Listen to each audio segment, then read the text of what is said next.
Hello and happy Sunday. So today I wanted to show you this World War II Saving the Reality, a Collector's Vault, which is one of those vault books that has artifacts and documents and other things that you can look at built into it. It's quite heavy, and it says the entire World War was from Kenneth W. Rendell, director of the internationally renowned Museum of World War II, comes an amazing account of the world's greatest conflict. World War II, Saving the Reality, offers a dramatic new way to experience life as it was during the war. Inside, you'll find replicas of the museum's amazing artifacts, telling their stories alongside compelling texts and photographs. Newspapers, postcards, and documents can be pulled out, letters unfolded from their envelopes, posters removed and displayed. You will see and hold in your hands more than 80 fascinating World War II items, including wartime letters, Eisenhower to his wife, Roosevelt to Stalin, Chiang Kai-shek to the United States, and more. Photos autographed by Churchill, MacArthur, Eisenhower, and other leaders. A Christmas card from King George VI sent during the London Blitz. The first message alerting armed forces of the attack on Pearl Harbor. Patton's letter to the Sultan of Morocco announcing the American landings in Africa. Montgomery's address to the 8th Army before El Alamein. Military identification and documents. Propaganda leaflets, both Axis and Allied. Posters, flyers, and other items from the home front. World War II, Saving the Reality, like the museum that inspired it, is a one-of-a-kind experience. Your exclusive invitation, a personal exploration of life during the war. And then there's some little review snippets here, and lots of pictures of things found in the museum. So it comes in this hard protective case, and you can slide the book out, and the case, as you can see, is very sturdy. So I'm going to set that aside, and this is the book, and as you can see, it's very large. On the back of the book, you can see the same thing, the same bullet points we just covered, the same little reviews. I really love this book, and it's one of my favorite things in my collection. I'm really glad to own it, and it's something I like to look through, and I hope that you enjoy looking through it with me. And here's Trixie. Let's give her some pets real quick.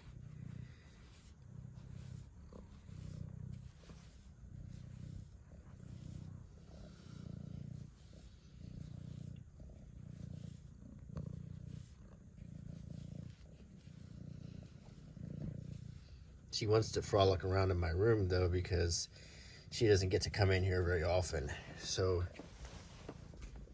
when she does, she gets pretty crazy. Okay. I'm sure she'll make another appearance. So let's look at the end papers. The end papers are really great, and they are sort of faded black and white, but it shows you lots of the artifacts that we're going to see in the book and things that were in the museum.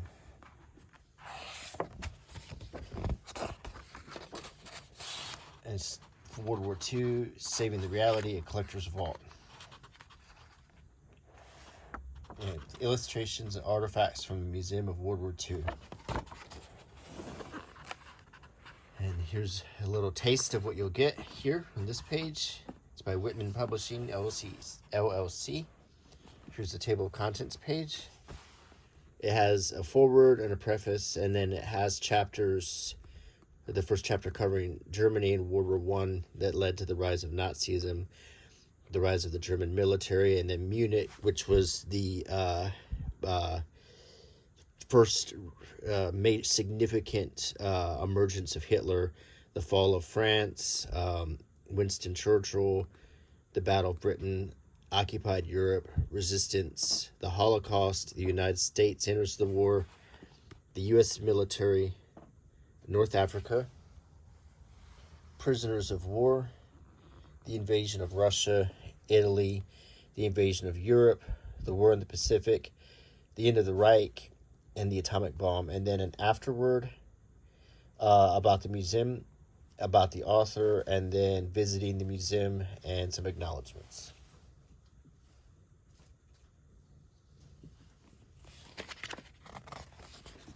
So there's the foreword and the preface.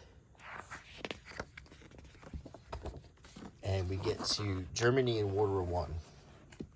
And basically what happened is after World War One, it's widely agreed by most historians that the Treaty of Versailles, which was the treaty of the nations at the end of the war, was extremely punitive towards Germany and leaving them with a great deal of reparations, and this caused a massive drop in their standard of living, and in turn this caused resentment that was very easily exploited by someone with the charisma of Hitler, and that led to the formation of the Third Reich. That's in a nutshell.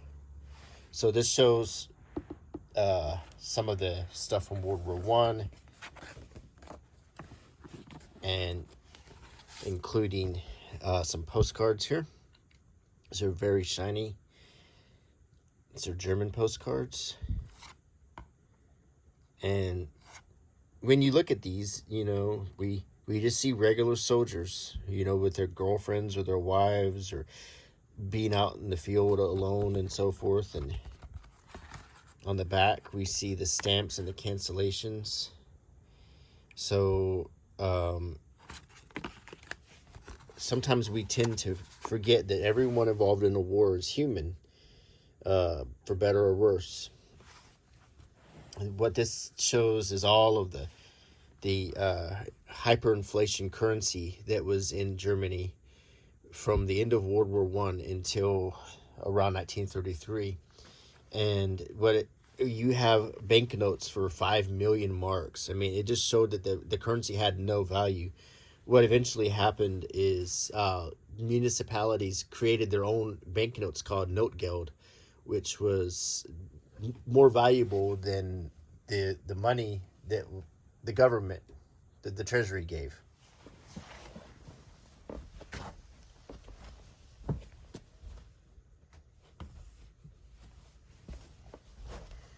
Let's give Trixie one last appearance, because unfortunately she's being bad, and I'm gonna have to put her outside of my room for the remainder of the video because she wants to climb on things and then knock things down. So let Trixie, if she would just behave, I'd love to leave her in here.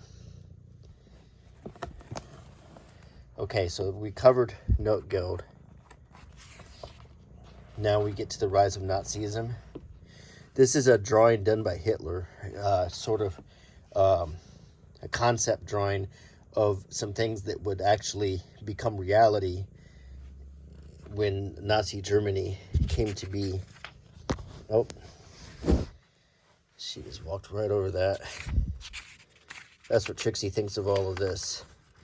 But he was in fact an artist, and he had traveled to Vienna to pursue his art, and he was not successful because there were so many artists during this period that he was just facing a lot of competition. And also the style of art he did was out of style.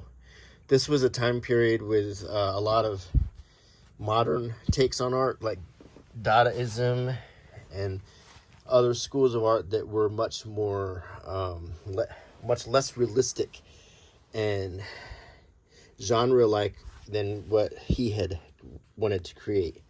So I think that frustrated him too. And he would go on to blame many people for his failures. Here's some, just showing you like the toys that kids played with, how everyone was brought into this movement. Women, children were brought into it with youth organizations. And we get to the rise of the German military and how it almost became like a religious culture.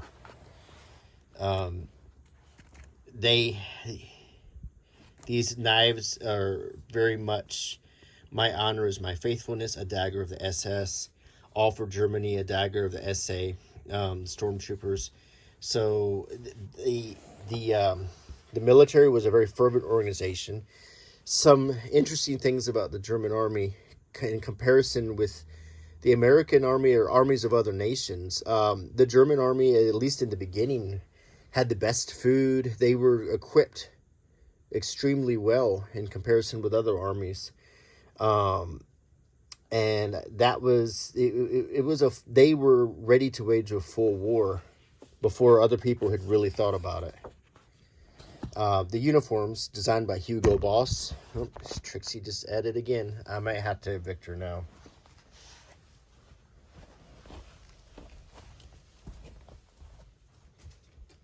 Come on, baby.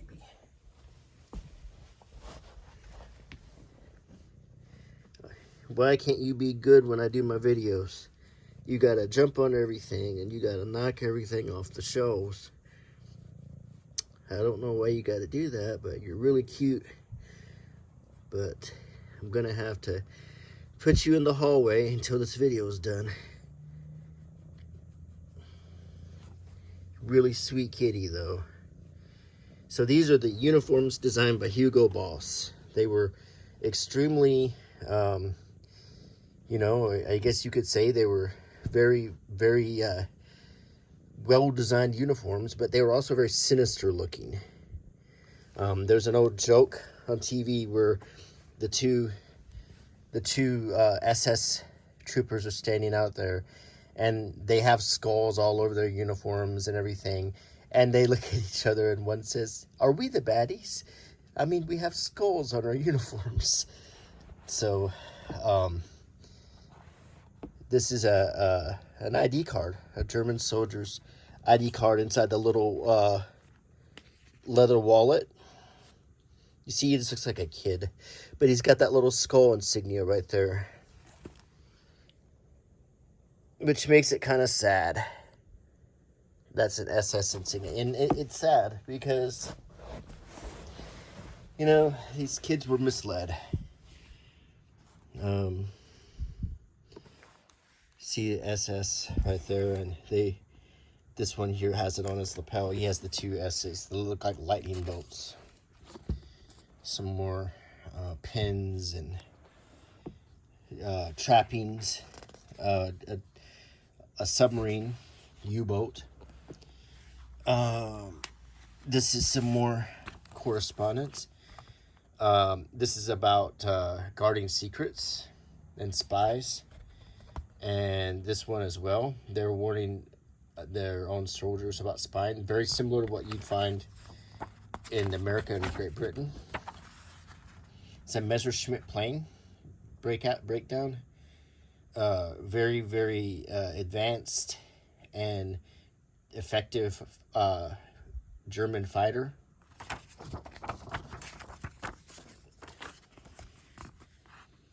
And the Germans were good pilots, extremely skilled.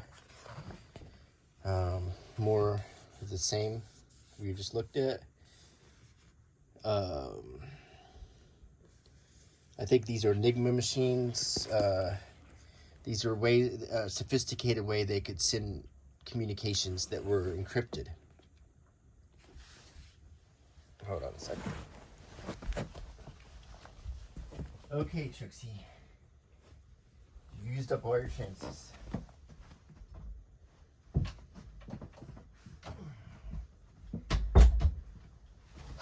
I hate to have to do that, but she She gets on the back of my chair, and then she wants to jump into my shelves and knock everything off. And it's kind of a game to her because she knows I never punish her. I just put her outside this room. We don't let her outside. But Munich. Well, in Munich, we have Neville Chamberlain, who went and tried to get, a declaration from Hitler that he wouldn't spread anymore through Europe. And Chamberlain became criticized for capitulation to Nazi Germany. He was not a strong prime minister, but he would be replaced by one. And this is a detail from a newspaper in England showing Neville Chamberlain as the Prime Minister of England being welcomed home from meeting with Hitler in Munich. And of course, Hitler went in and invaded France. So he had started with the Sudetenland in Czechoslovakia, then he invaded Poland, and then finally he went to France because they had a big Maginot Line, which was a giant wall around France that was supposed to repel Germany. But all Hitler did was go around it, and the German army invaded France by going around that big wall through Belgium. And so it didn't work. And this is a very iconic photograph of the troops marching through Paris, and they've in the Phantom Menace and Star Wars, they definitely used inspiration when they showed the droid army walking through Naboo.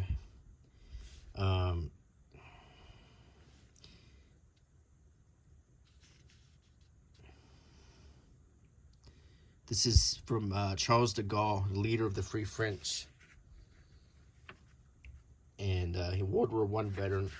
But France had split into two parts, the Free France and then the Vichy France, which were the people who collaborated with Germany, led by Pierre Laval, I think his name was, and sadly also led by who was once a great French general, Pétain, who was a wonderful general in World War I, but he threw in his cards with Germany, and he barely dodged a death sentence in the end of the war. It says, people of Paris, the German troops are occupying Paris. This city is under the military government. The military governor of the region of Paris will take necessary measures for the security of the troops and for the maintaining of the fort.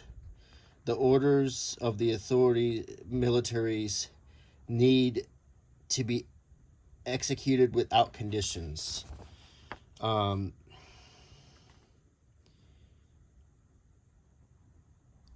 Breaking each action is irreversible, I think. All acts of sabotage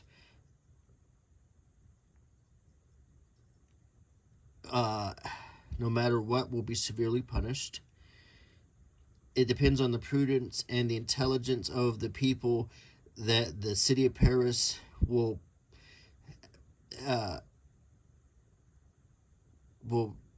profit from, will have advantages and profits from being an open city.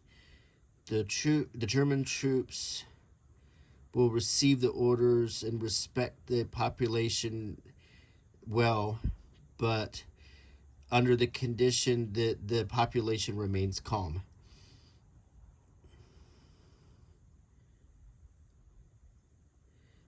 Stay at work, stay in your house. My French is not super good. Basically, it's a notice about the occupation.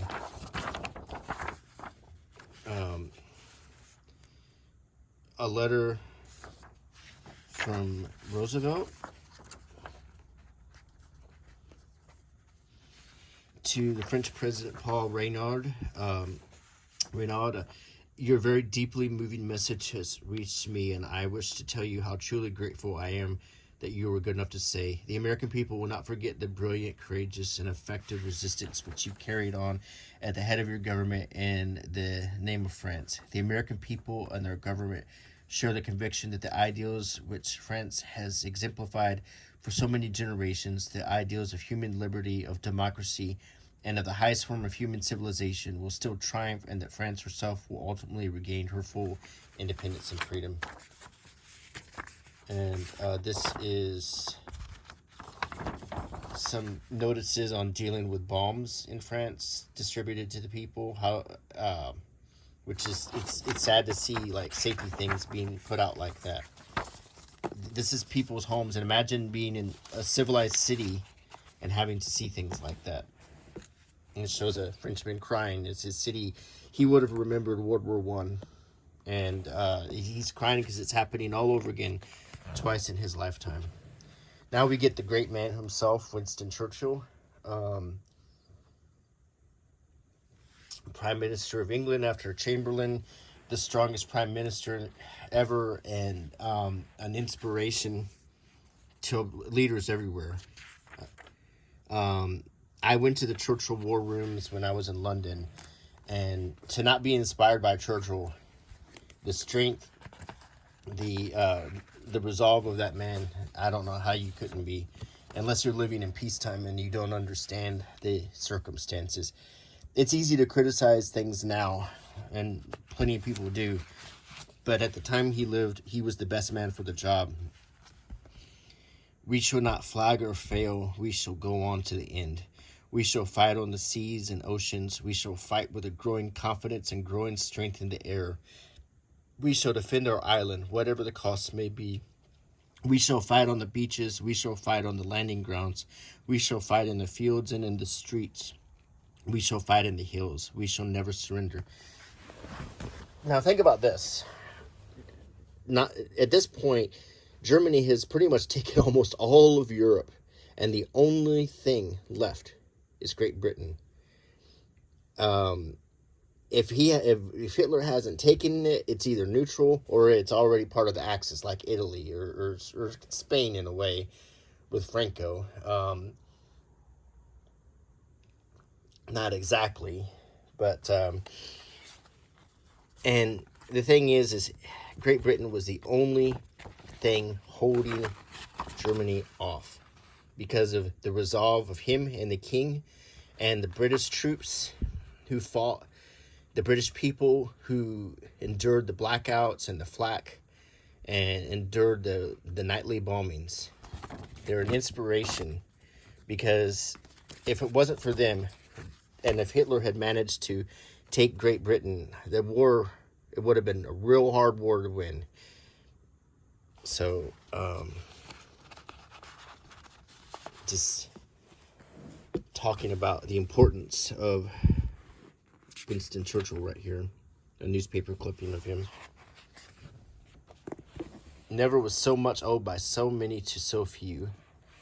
The Battle of Britain. And this is when the great airmen of Britain fought an air battle with the German Luftwaffe and distinguished themselves, holding off again and again and again and shooting down German planes to protect their island.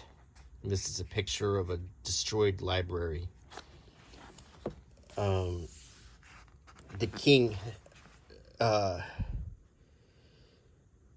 you might have seen a movie called The King's Speech about King George VI. He's the father of Queen Elizabeth, the reluctant king. He was not intended to be king. His brother Edward VIII was the original king, but he abdicated so he could get married to an American divorcee named Wallace. Wallace something. Anyway, he got married to her, and he abdicated the throne, and then George VI took it, and boy, was he the leader that Britain didn't know they needed. Because I don't think Edward VIII I don't think he would have been able to lead Great Britain the way King George VI did. here we have some more inserts. Wallace Simpson is the name of the woman that it just came to me. Here's a card to learn how to spot German uniforms, and then another picture. Never was so much owed by so many to so few.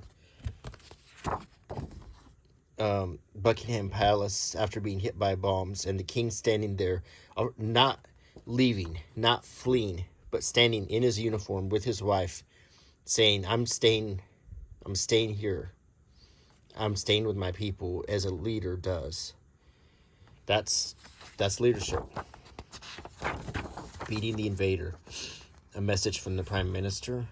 Just look at all of this material and think about everything that Great Britain went through. Danger of invasion. Telling a friend may mean telling the enemy. So another thing about spying, to be on the lookout for. There's spies everywhere, and there were spies everywhere. Occupied Europe. So this is, literature coming from Paris. Look at this. This is a book, a guidebook for Paris. But look, it's put out by the Nazis. And it's a German soldier's guidebook to Paris. This was effectively under the control of Germany. I'm going to try to translate again. To all Frenchmen, France is worried about a battle, but France doesn't worry about war. The governments have reconvened. Hold on.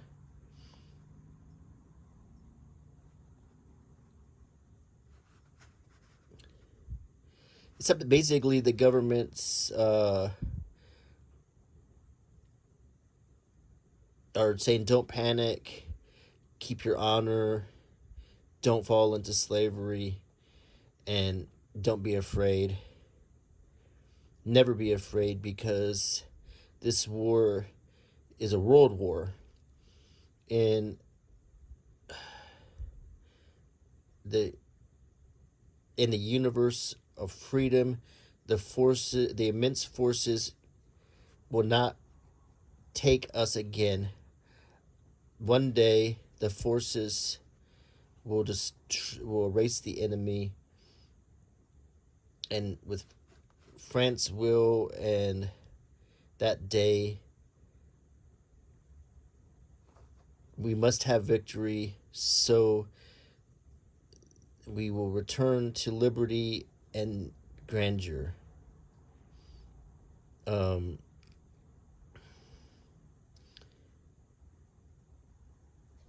Now this is for all of France, and a call to action and sacrifice, and our family is in peril of death. Long live France. I'm terrible at translating. It just reminds me of how much I forget when I don't practice every day. You've got to practice your languages, and when I'm in France, I get it fast again, but it takes, I forget it as fast as I remember it. Okay, resistance. As you see a picture, effigy here. The French resistance, and a little kid with a little toy gun.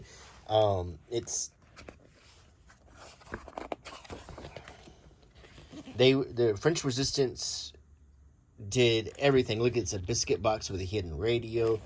They were a force of their own. They put codes in newspapers. The men, women, the children, they all participated. A leaflet. Here lives a collaborator, and death to the Nazis. Some of the weapons the resistance carried, like a Thompson, an M1 carbine, a Bren machine gun, a Delisle carbine, and a British Enfield. It shows a resistance fighter being executed by firing squad. Some of the tools of the resistance.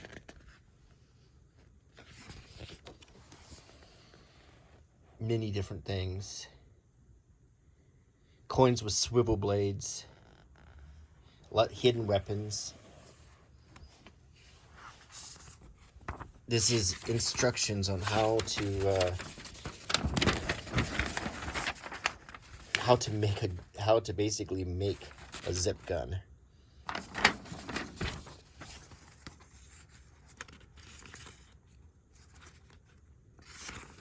They fought with everything they had, and if it wasn't for the resistance, France might have fallen apart. They were also invaluable in helping when we did reach Normandy. We coordinated with the resistance. A lot more tools of sabotage. And they did sabotage. They did a lot of work to sabotage guns and cut communications prior to the Normandy landing.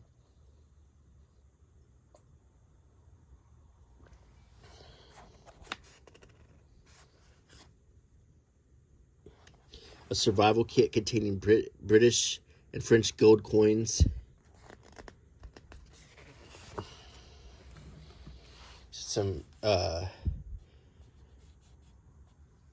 genuine 20-mark currency note and a British forgery. So the purpose of dropping fake banknotes was to create hyperinflation. And it was an interesting approach to warfare was by dropping fake money on Germany. Another thing they did, though, was they dropped stamps that had a picture of Hitler on them, but they replaced his face with a skull. That was psychological warfare. Now we get to some of the more disturbing parts of the war, and it's difficult to show some of this stuff. Meet Guy Keys, you might recall her name from the Anne Frank story. But this is about, there's Oscar Schindler.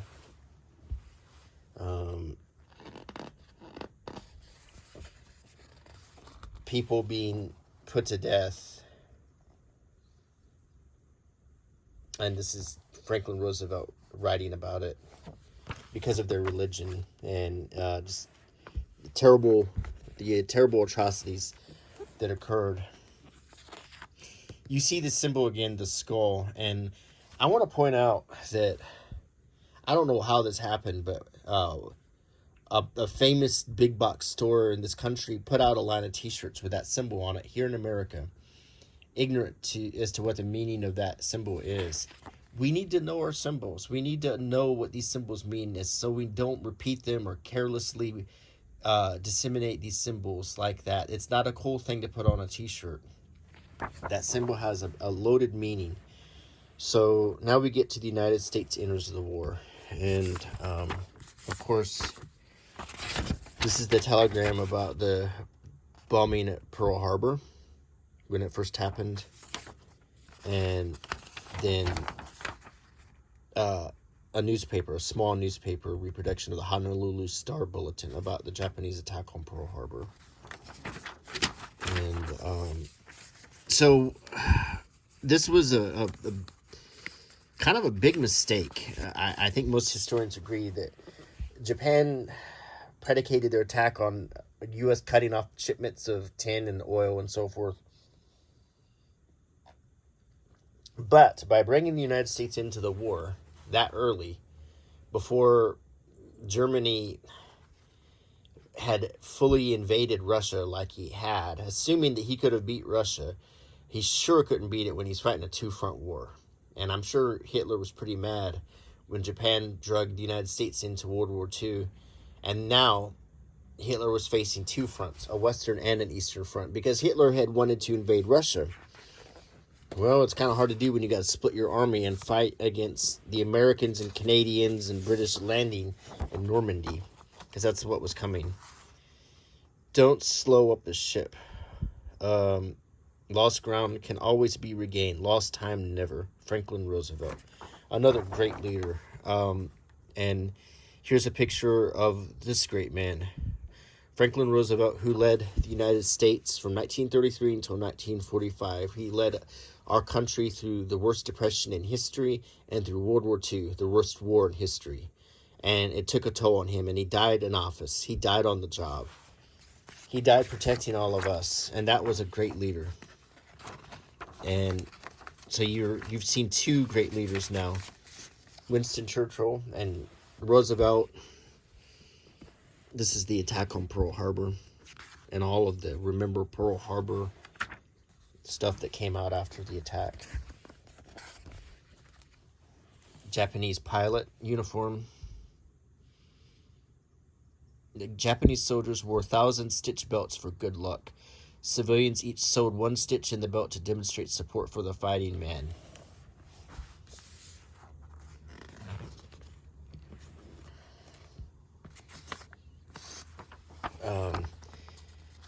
This is about the internment camps that happened in World War II, when we did in fact inter Japanese civilians, and that's a terrible thing that happens in a terrible war.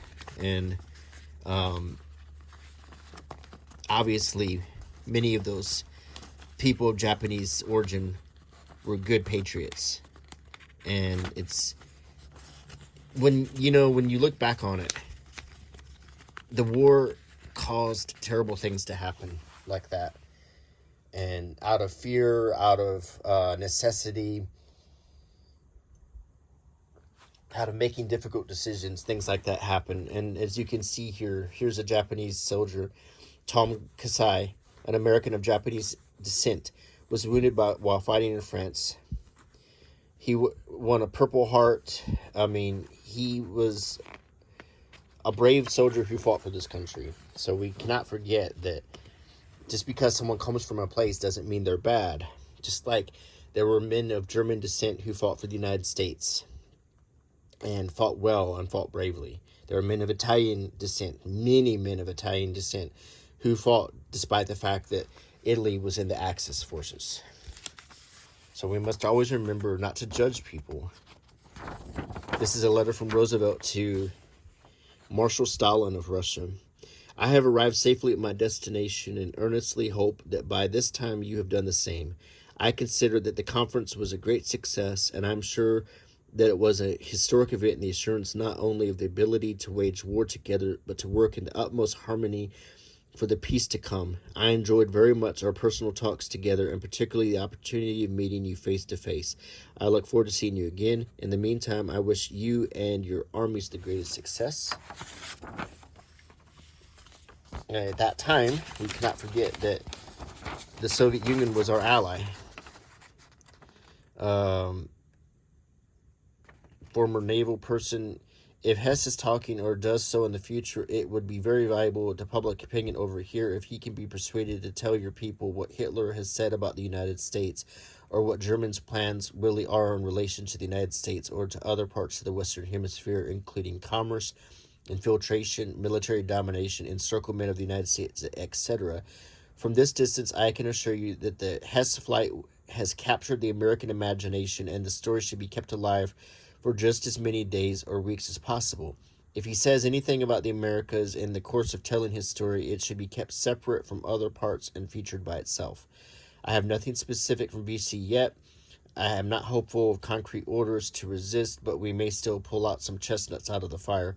Signed, Roosevelt. This was to... The context of this was Rudolf Hess was a high-ranking Nazi who flew to England and was captured. The purpose of that mission was possibly to broker a peace deal, but Roosevelt was commenting on that. Either way, it didn't work out for Hess, but it was showing that the cracks were forming in the Nazi institution.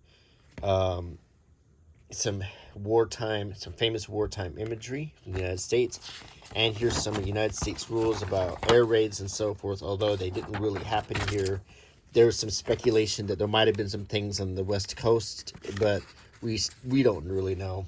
I don't think if anything did happen, there might have been some oil fields fired on by a Japanese submarine. Then we get to some other interesting points about World War II. The contribution of African American troops, and yes, they fought. It needs to be remembered that the black people fought for this country too, and that has not been covered a lot. It's just only now starting to be covered with shows like Masters of the Air, where they talk about the Tuskegee Airmen. They did make a couple movies about the Tuskegee Airmen, and I was honored to meet some of the members of the Tuskegee Airmen when I was in the Air Force. But there wasn't just in the Air Force; they served in the Army and the Navy. When you could think about at Pearl Harbor, I think his name was Dory Miller, was a cook, I think, on one of the battleships, but he actually manned a machine gun and fought against the attacking Zeros. So this was a war where everyone participated. So, and once again, and I've said this a million times, if there's any lesson to take out of World War II, is you should not judge people, but except by the content of their character. And U.S. war bond posters feature the paintings of Norman Rockwell. This is letters from First Lady Eleanor Roosevelt. But I think when we look at World War II from a positive point of view, if we try to take away something good that happened in this war, because not a whole heck of a lot of good happened, is we should learn to have compassion and respect each other, because I think it's hatred that was one of the causes of this war. We should not hate, and that is something that we should get past as a people, as a race of humans. We should learn to get along with each other, so awful things like this won't happen again. We get to the great men of the U.S. military: Dwight Eisenhower, General George Marshall, some of the American supplies.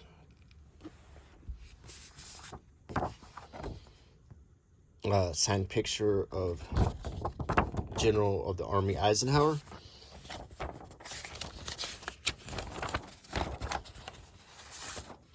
A letter from Eisenhower in his handwriting. This is an autographed portrait of General Eisenhower, one of the greatest generals and greatest presidents in history.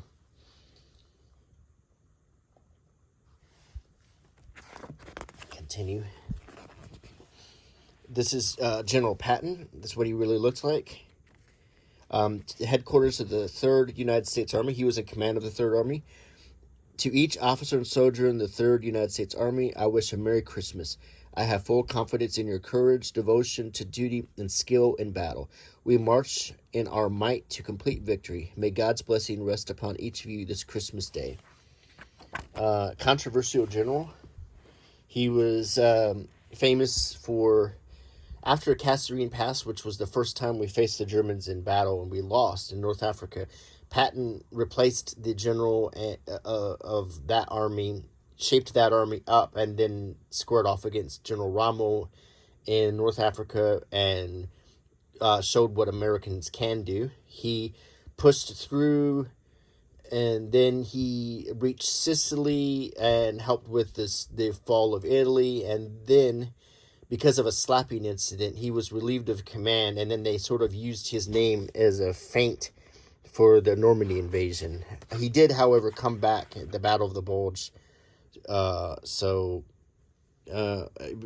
Controversial general, but an effective general. Some flight jacket, the art on the back. This is General. It says, back 'em up by extra bonds.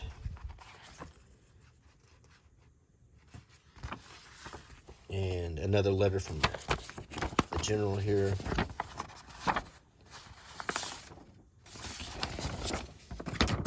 These little letters are really cool because you can just see their thoughts, how they wrote, and that they were human beings. This was a war fought by human beings.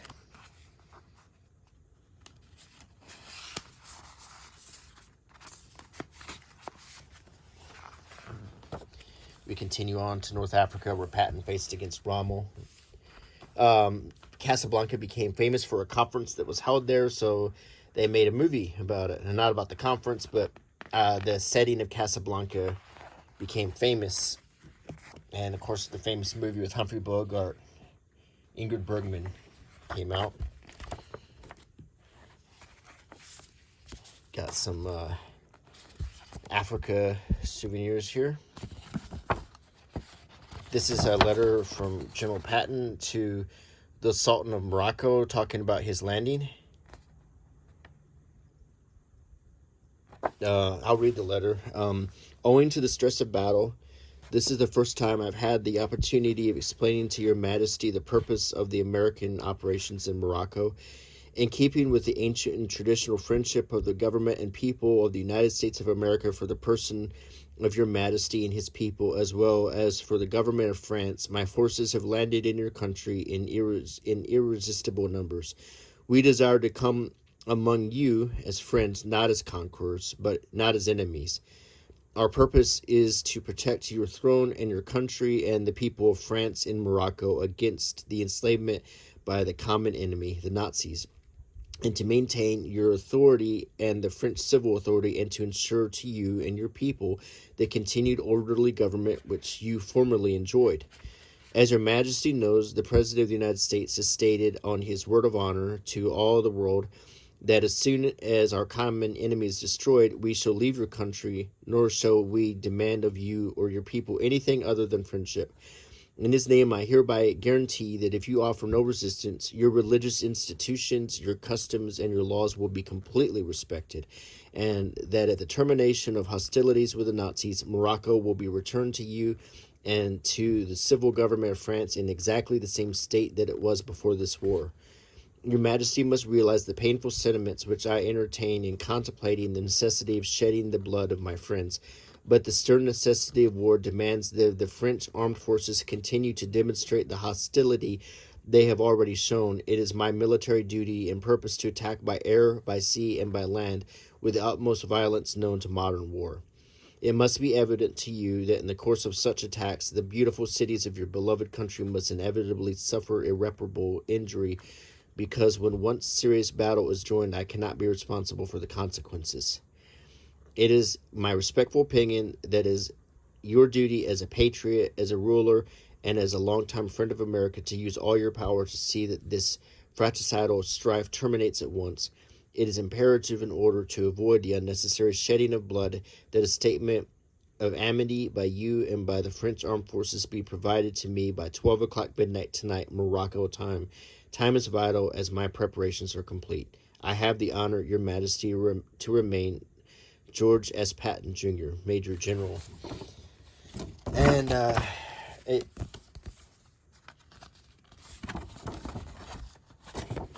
personal message. When I assumed command of the 8th Army, I said that the immediate was to destroy Rommel and his army, and that it would be done as soon as were ready. We are ready now. The battle, which is now about to begin, will be one of the decisive battles of history. It will be the turning point of the war. The eyes of the whole world will be on us, watching anxiously which way the battle will swing. I can give them their answer at once. It will swing our way.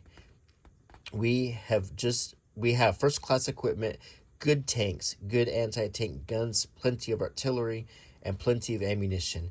And we are backed up by the finest air striking force in the world. All that is necessary is that each one of us, every officer and man, should enter this battle with the determination to see it through, to fight and to kill, and to finally win. If we all do this, there can be only one result. Together, we will hit the enemy for six nights out of North Africa. The sooner we win this battle, which will be the turning point of the war, the sooner we shall all get back to our own families. Therefore, let every officer and man enter the battle with a stout heart and with a determination to do his duty so long as he has breath in his body. And let no man surrender so long as he is unwounded and can fight.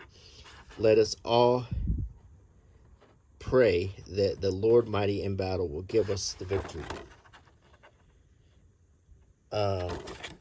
This is actually from General Montgomery. I thought that was Patton at first, but that was actually General Bernard Law Montgomery writing that furious statement. And so, yeah, and what Patton and Montgomery were doing at this time was the beginning of the end for the Axis. There's, of course, the Casablanca Conference, autographs of all the people present. That's a great picture to have. Prisoners of war, the ways they coped, creating their own chess sets. A prisoner of war camp. I let you know that I'm in good health. Soon I will let you know my address so as to be able to receive also news from yourself. With kind regards. This was a card issued to prisoners of war, and this was a British soldier, so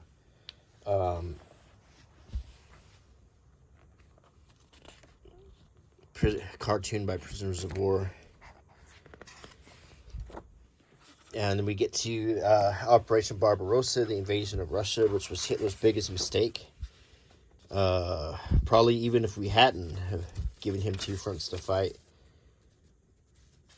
The reason is because Russia is such a big, gigantic place, the Soviet Union was, and because they had so many troops, almost a never-ending supply, and because it took forever to keep supply lines going in that big, sprawling country. And you see some of the grim German artwork about the invasion of Russia. And it shows how Hitler was fighting against three major countries at this point. This is a very haunting picture of German troops going into Russia and what they could expect. Russian wartime artwork to drum up patriotism, and holograph picture of Stalin.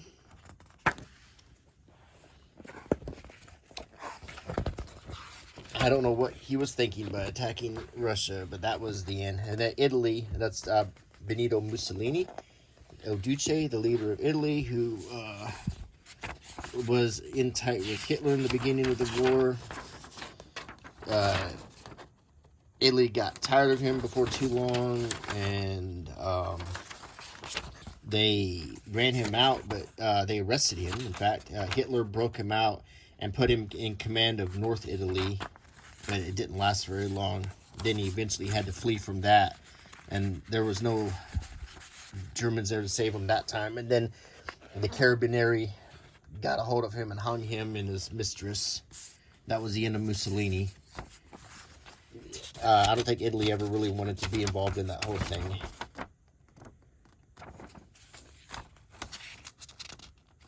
Operation Overlord, of course, is the Normandy invasion. Paperwork.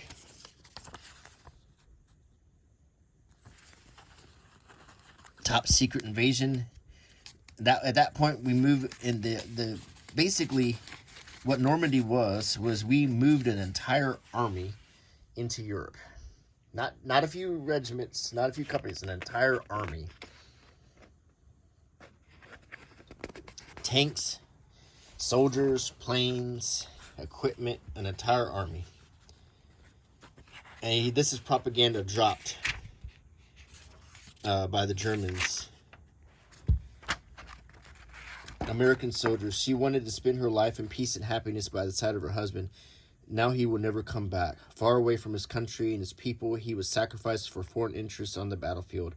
How many American women are already waiting in vain for their husbands? How many mothers for their sons, and how many girls for their sweethearts? What about the girl you love? Will she belong to those waiting in vain? And it's, Daddy, you just got to come home. See, they tried to convince that, dear Daddy, today I went to the birthday party of, and basically it's trying to either make guys think their girlfriends were going to leave them, or they were going to make their children orphans. This was showing the desperation at that point. Lots of different uniforms and equipment.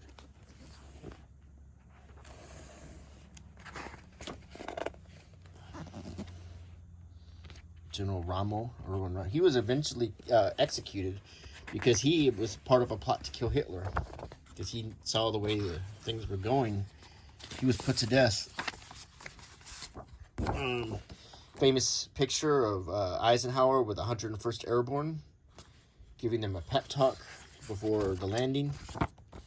This is the famous letter, autographed by Eisenhower, about basically right before, on the eve of the landing at Normandy, and a letter that Eisenhower wrote on the eve of the Normandy landing, or after the Normandy landing on June 9th. June 6th was D-Day. And we get the liberation of France. And then when the war ended and Hitler killed himself, we had to concentrate on Japan. A whole war in the Pacific. Quite a lot here. This is the Emperor of Japan. This is, hold on, let me double check that. Yeah, that's an autographed portrait of Emperor Hirohito, and that's his autograph right there. This is working with our allies in China. Dinner guest, Christmas Eve, December 1944. And the guest list, General and Mr. and Mrs. Mao Zedong.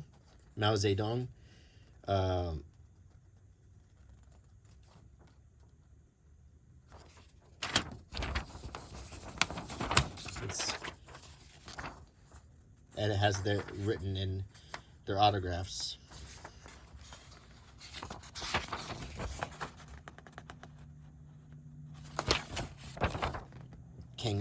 Chiang Kai-shek, he was the leader of China. Mao was the leader of the Communist Party, but they had a cooperation during this time. Of course, it only lasted as long as the war. And then Chiang Kai-shek founded Taiwan, and Mao took control of China, mainland China. And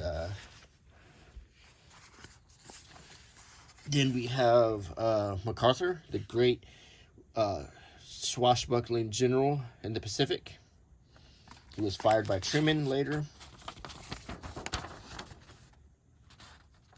Famously said, when he left the Philippines, "I shall return." It's his famous quote. And the Marines planting the flag Mount Suribachi in Iwo Jima.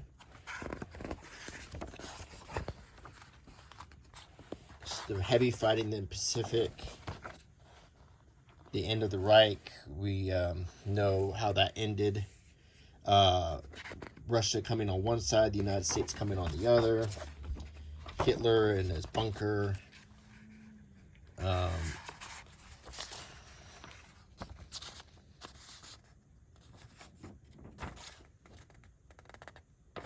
From Eisenhower, captured Nazi general Hermann Göring, and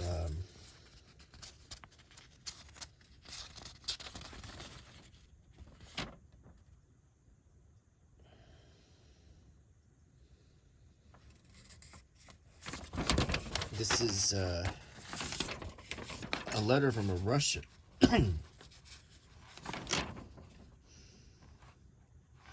A letter with regard to meeting the Americans. My dearest friends, today is the great holiday. We're sitting with officers and soldiers which have freed us from the Germans.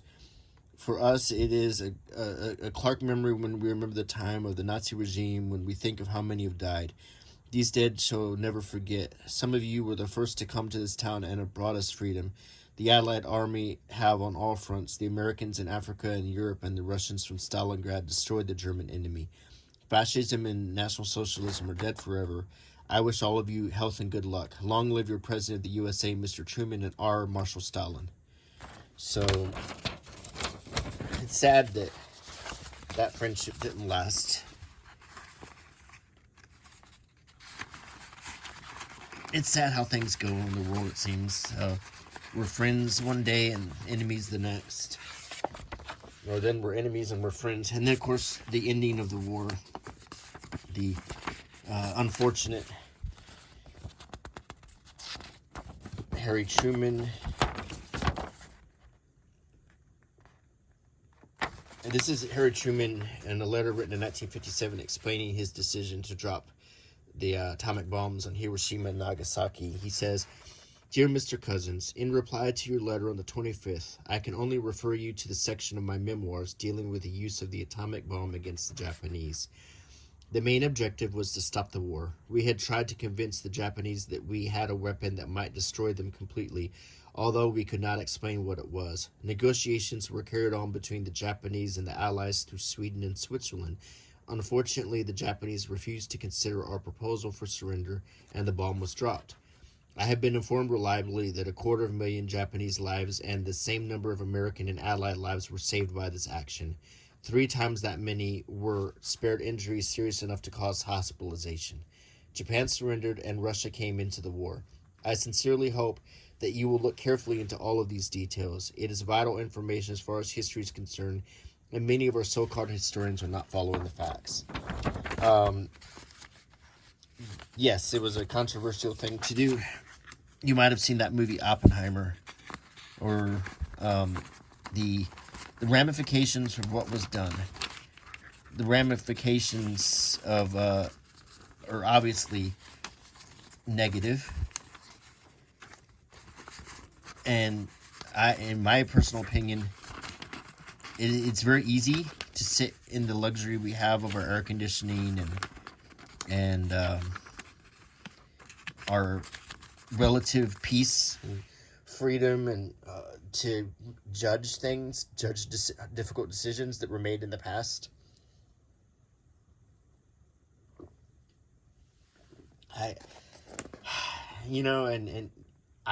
My blame goes to war itself. My blame goes to the decisions that led to creating a war that caused so much suffering around the world. And so I think that terrible things happen in war. That's why we shouldn't have it. This is the newspaper, the Knoxville News Sentinel, about the dropping of, and that obviously quickly led to the end of the war and peace and the surrender. The war is over, and you see it in all of the newspapers. The war finally ended. Terrible, terrible years. People of that generation said, "I survived the 40s." It was something to survive, too. And I hope that you got something out of this. And I think that looking at these items brings some of the history to life. And I hope my discussion of it helped flesh some of it out, too. The fact of the matter is this was a terrible time period. This was a terrible time period for the entire war. It's not something that we should look back on fondly or think that there was anything positive about it. It made a lot of changes, but the fact of the matter, and positive things happened as a result of it. It was a catalyst for things, but nonetheless, it was a terrible time where millions and millions of people lost their lives. Many of them were civilians in Europe. Whole whole ethnic groups were almost annihilated. So we must remember to not forget. And remember that this can happen. One day everything can be fine and people can get along, and the next day they can hate each other to that intensity. So we need to always keep that in mind.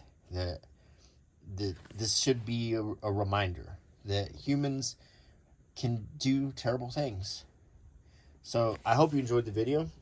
This was a long one. And I guess this will wrap up my my World War II trilogy. But anyway, I hope you like my channel. Please consider subscribing, clicking the bell icon, leaving me a comment, and a thumbs up. That all helps. Until next time, bye.